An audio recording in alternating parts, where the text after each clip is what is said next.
সাদাকাতান ওয়া আমসাউ শুহাদা। এই 70 জন লোক সকালবেলায় এসেছিল ফেরাউনের দরবারে জাদুঘর হয়ে। আর জাদু যারা করে তারা মুশরিক হয়, তাদের ঈমান থাকে না, এটা হলো কুফরির আলামত। আর এই কাফেরের বেশি নিয়ে কাফেরের হালাতে এসেছিল 70 জন লোক। অন্তরে আলো ছিল না, কিন্তু সন্ধ্যাবেলায় তারা চোখের সামনে আলো দেখতে পেল। কার মারফতে? নবী মুসা আলাইহিস সালাতু ওয়াস সালামের মারফতে। তখন এরা কি হলো? আমসাউ শুহাদা, সন্ধ্যাতে তারা শহীদ হয়ে গেল। দিনের বেলা এসেছিল জাদুঘর হয়ে, আর সন্ধ্যাবেলায় তারা শহীদ হয়ে কবরে গেল। আটকাতে পেরেছে? যখন বললো ট্যাং কেটে দিব, তখন এরাই বলেছিল, আল্লাহর কোরআন বলছে ফাকজে মা আনতা কাজিন, তোমার মনে যা লাগে তুমি তাই ফয়সালা করোগা। তুমি কি করবা? বেশি করবা তো আমাদের জীবনটাকে নিয়ে নিতে পারবা, তাছাড়া এর বেশি তুমি কিছু করতে পারবা না। ঈমানের জন্য গোড়াতে যে একটা কথা বলেছিলাম, তা হাদিসটাকে তখন আমি বলিনি। সেটা হাদিসটা কি আছে? এত মিষ্টি হাদিস যে সম্মান করুন হাদিসটাকে।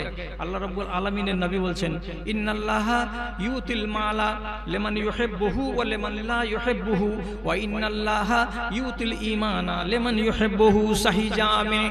আল্লাহ রাব্বুল আলামিন দুনিয়াতে যাকে পছন্দ করেন না তাকেও ধন দেন, দুনিয়াতে আল্লাহ রাব্বুল আলামিন যাকে পছন্দ করেন তাকেও ধন দেন।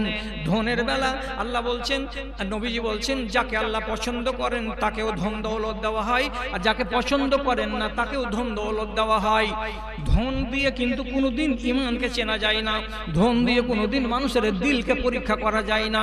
ধনটা আসল স্ট্যান্ডার্ড নয়। আপনি ধনী তো, আপনার বাড়ি হলো কোথায়? মালুপাড়া। আপনি ধনী বলে আল্লাহর কাছে ইজ্জতওয়ালা, এটা কথা নয়।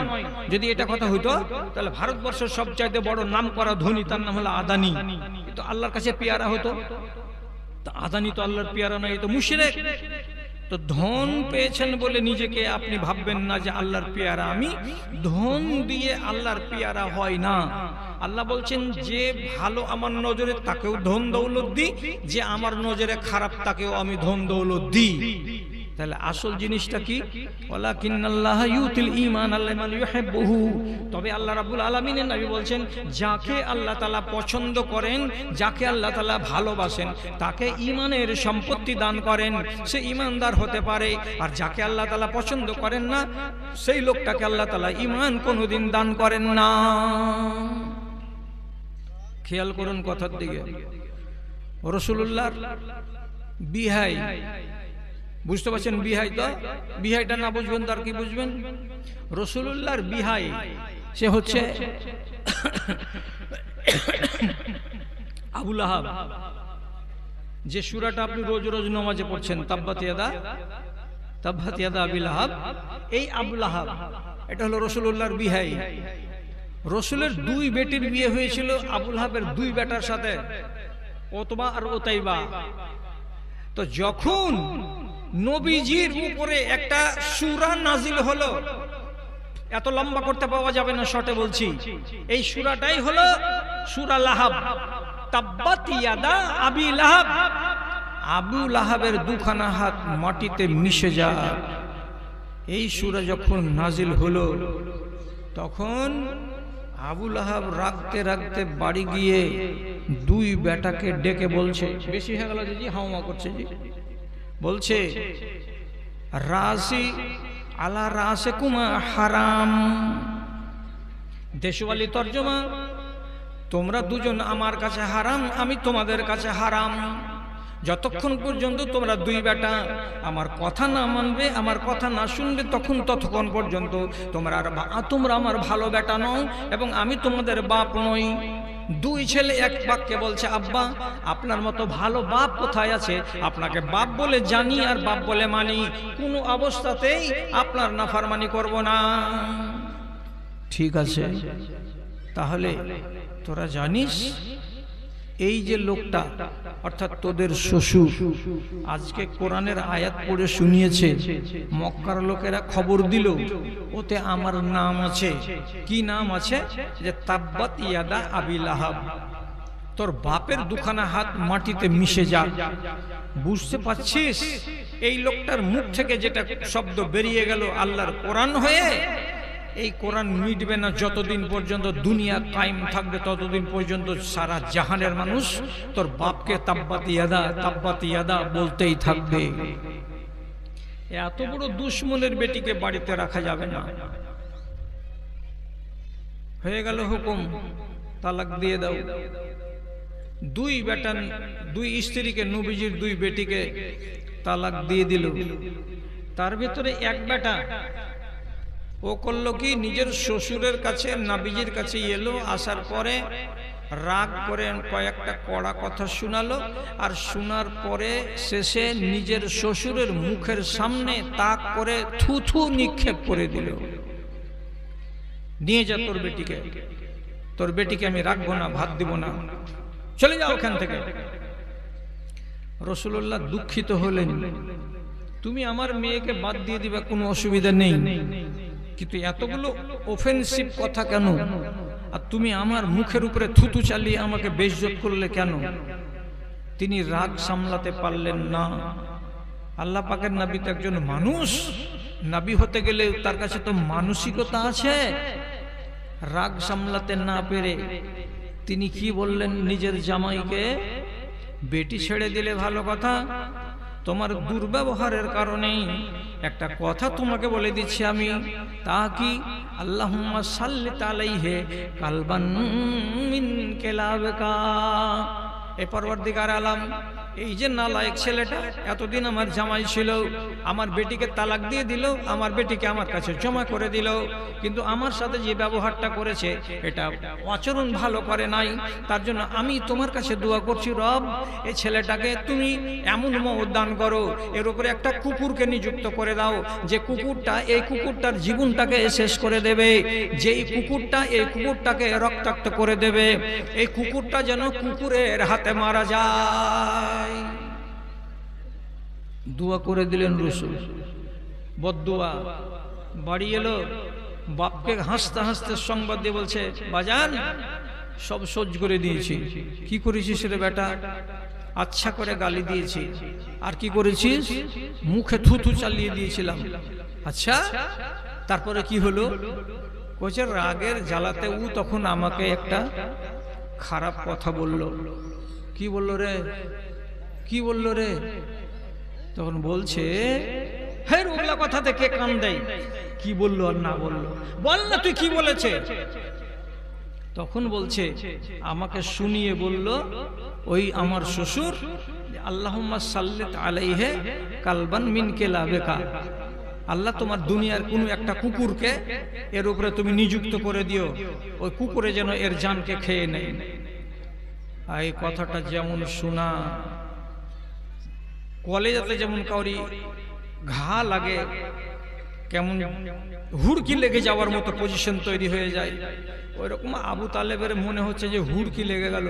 হায় আল্লাহ, কি কাজ হলো, কেমন হলো?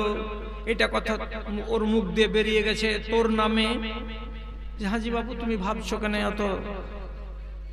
এত কেন চিন্তিত তুমি হয়ে গেলে?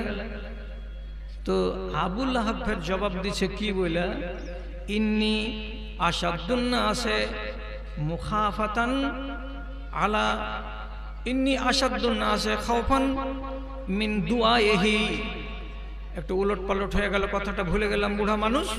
তো তিনি বলছেন, সে বলছে আমি যতটা বেশি ভয় করি ওই নবী মুহাম্মাদের দোয়াকে বলে, অতটুকু ভয় তুমি করো না। আমি নবী মুহাম্মাদের শব্দকে এতটা মানি এবং এতটা বিশ্বাস করি যে এর দোয়া বিফল যাবে না। তোর নামে যে বদদোয়া করে দিয়েছে রে বেটা, তো আমাকে তোর জান বলে যত ভয় হচ্ছে, অন্য কোনো জিনিসকে বলে আর আমার ভয় হয় না। তোর নামে বদদোয়া হয়ে গেছে। হ্যাঁ হ্যাঁ ঠিকাদার বাবলাবনা থেকে এসছে ৫,০০০। আপনার নাম কি? হাসানুজ্জামান বাবলাবনা বাড়ি। হাসানুজ্জামান বাবলাবনা বাড়ি। ৫,০০০ টাকা নগদ দিলে একটা ভাগনা পড়ছে এখানে। আচ্ছা আচ্ছা, ৫,০০০ টাকা নগদ। বড় মানুষ হিসেবে। আচ্ছা আচ্ছা আচ্ছা, তো ঠিকাদার মানুষ একটু বড় মনে হয় ভাই, পাতলা টোলা। আবুল কালাম, এটা কতটি? এটা 5000। এটা 5000 আর 5000 বাকি দাদু দাদির নামে। আচ্ছা আচ্ছা আচ্ছা এটা বড় ভাই ঠিকাদারি করে। আচ্ছা আচ্ছা আচ্ছা আল্লাহুম্মা সাল্লি আলাইহি আল্লাহুম্মা বারিক আলাইহিম। পরওয়ারদিগার এই ছেলের বাপ দাদা নানানি যারা আর হাসানুজ্জামান এদের যারা আহল আয়াল কবরবাসী হয়েছে আল্লাহ তুমি তাদের দরগুজার করিও, তাদের কবরকে তুমি নূরে মুনাওয়ার করো, যতদূর পর্যন্ত চোখের জ্যোতি যায় আল্লাহ ততদূর পর্যন্ত কবরকে প্রশস্ত করে দাও। আল্লাহুম্মা আকসির মালাহু ওয়ালাদাহু ওয়া বারিক লাহু ফিমা রাযাকতাহু। আচ্ছা তো ডিস্টার্ব করতে আহা, আমার মনিরুল কারি সাহেব মাদ্রাসা শিক্ষক, হ্যাঁ আমার দাদি হ্যাঁ মানে 1 লাখ মাছি দিয়ে ওরা। 1 লাখ মাছি দিয়ে পাঠিয়েছে। আচ্ছা আলহামদুলিল্লাহ, তো রাখো, ঠিক আছে। আল্লাহুম্মা গফির লাহা ওয়ারহামহা। ও দাদিটা মারা গেছে না দাদুটা? দাদুটা মারা গেছে। আচ্ছা আচ্ছা আচ্ছা আল্লাহুম্মা গফির লাহু ওয়ারহামহু ওয়া আইয়িদহু বিল ইলমি ওয়া যায়্যিনহু বিল ঈমানি ওয়াত তাকওয়া ওয়া লা তুরযু বিল ফিতানি ইয়া রাব্বাল আলামিন আমিন বিরহমাতিকা ইয়া আরহামার রাহিমিন। হ্যাঁ, তো বলছিলাম বেটা, দুনিয়াতে কোনো লোক এতটুকু ভয় করে না মুহাম্মাদের কথা শুনে যতটুকু ভয় আমি করি। তাহলে বেটার জানে ভয় নেই, কিন্তু বাপের জানে কত ভয় আছে। যে দোয়া করেছে কেমন, যে তোর উপরে যেন আল্লাহ তাআলা কোনো কুকুরকে নিযুক্ত করে দেয়। বেটা চিন্তা করে না, কিন্তু বাপের চিন্তা বেড়ে গেছে। কত বিশ্বাসটা আছে এদিকে। ঘটনা কি হলো লম্বা করছি না আমি। কোনো এক সময় ওই বেটারাই বেরিয়ে গেল ব্যবসা করার জন্য বিদেশে। যখন বেরিয়ে যাচ্ছে তখন বাপ বলছে, দেখ রে, তোরা 10-12 জন লোক গেলি, এক শিয়ারের লোক, ব্যবসা করতে যাবি তো আমার বেটাকে খবরদার, রাস্তাতে রাতের বেলায় যে তোরা রাত কাটাবি তো ওর বিছানা যেন কিনারাতে না হয়, ওর বিছানা হবে সব সময় মাঝখানে। তোরা চারিদিকে গোল করে বিছানা লাগাবি আর আমার বেটাটাকে মাঝখানে রাখবি। কেন? ওর মগজে ঠক্কর খেয়েছে, কি বলে, কোন সময় কোনো এক জানোয়ার এসে আমার ছেলের উপরে হামলা করে দিতে পারে। এত কিছু যত্ন করার পরেও বাড়ি থেকে বেরিয়ে গিয়ে 6 দিন 7 দিন রাস্তা যাওয়ার পর কোন এক জায়গাতে বিশ্রাম করছিল সিরিয়ার রাস্তায়। রাতের বেলায় জঙ্গলের একটা বাঘ এলো, নেকড়ে বাঘ এসে এটাকে শুকে দেখে, কিছু বলে না, সরে যায়। আরেকজনকে শুকে শুকে দেখে, মুখটাকে সরিয়ে নেয়। আরেকজনের কাছে যাই, মুখটাকে সরিয়ে নেয়।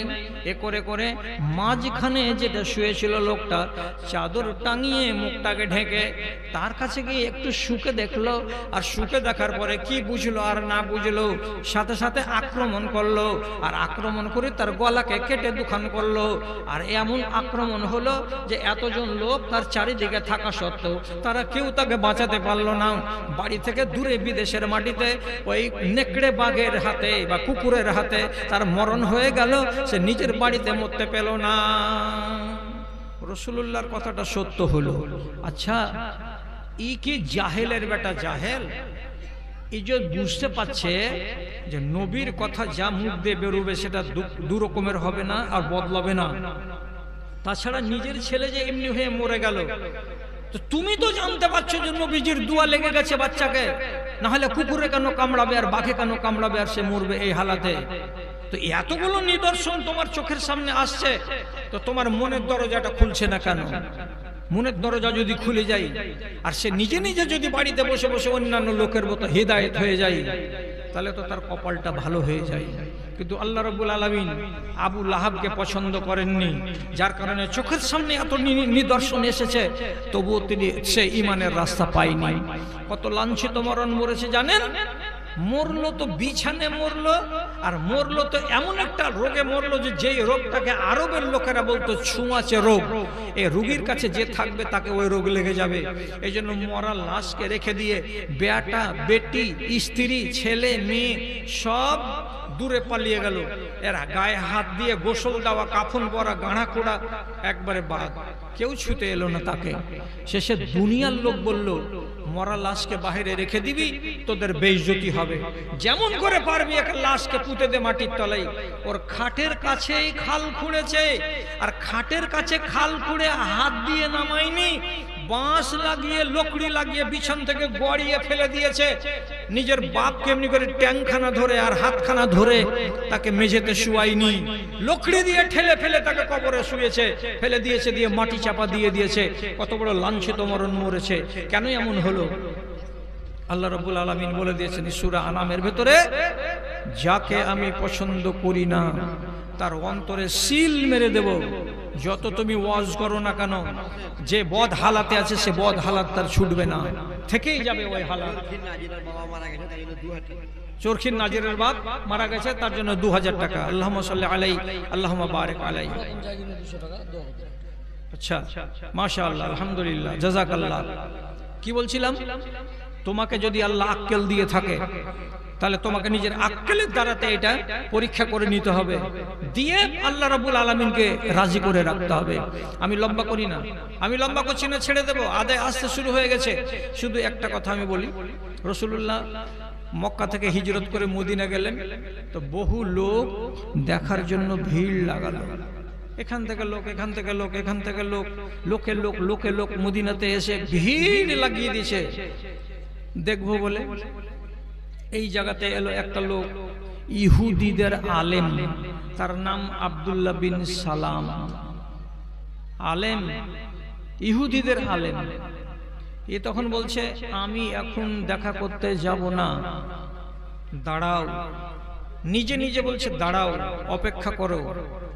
দিয়ে কি বলছে, ফালাম্মা ইনফাজালাত, যখন মানুষের ভিড় কমে গেল, ওয়াস্তামবাতা ওয়াজহুহু, এবং নবীজি স্থির হলেন, মুখটাকে ধুয়ে শান্ত হলেন, আর ডানে বামে লোকের কোনো ভিড় ভাড় নাই, তিনি কেবল একাই আছেন, আর তার সাথে আর 2-4 জন তার সাহাবী সাথে আছেন।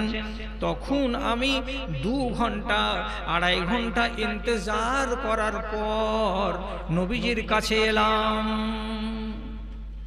সব দেখে দেখে চলে গেল। আমি যখন ঢুকলাম তো আমি দেখতে গেলাম তার চেহারার দিকে ভালো করে নজর দিয়ে। চেহারাটাকে যখন দেখলাম তো আমি কি বুঝতে পারলাম, আলেম মানুষ হয়ে, ইন্না হাযাল ওয়াজহা লাইসা ওয়াজহু কাযাবিন, এই লোকটার চেহারা দেখে বুঝতে পারছি এটা মিথ্যাবাদী লোকের চেহারা নয়, এই লোকটা মিথ্যুক নয়, এই লোকটা ধোঁকাবাজ নয়, এই লোকটা একেবারে সত্যবাদী। সে লোকটা যে নবী বলে নিজেকে দাবি করেছে, আমার মন সাক্ষী দিয়ে বলছে এটা মিথ্যুক নয়, এটা সত্য লোক। তো সত্য লোক তো কবুল করে নাও, ধর্মটাকে কবুল করে নাও, তুমি তো ইহুদিদের আলেম। কিন্তু দেখেন, আল্লাহ যাকে পছন্দ করবেন তার জন্য রাস্তা খুলে দেবেন। কি করে আল্লাহ তাআলা রাস্তা খুলছেন? কিছুক্ষণ পর তখন বলছে, দাঁড়াও, আমি এখনো কিছু পরীক্ষা করব, আর পরীক্ষা করার পর আমার মন যদি বলে তাহলে আমি এই লোকটাকে মানব, আর আমার মন যদি না সাক্ষ্য দেয়, আমার কথার সঙ্গে যদি তার কথা মিল না হয়, তাহলে আমি একে এখনো নবী বলে মানব না। তবে লোকটা মিথ্যাবাদী নয়। এবার কিছুক্ষণ পর মুসলমানেরা নামাজ আদায় করলো রাসূলুল্লাহর পিছন দিকে। এই 15, 20, 30টা লোককে নিয়ে রাসূলুল্লাহ মসজিদে বসে বসে একটা ছোট্ট করে খুতবা দিলেন। তো খুতবাটা হলো ইসলাম ধর্মের বড় মিষ্টি কথা।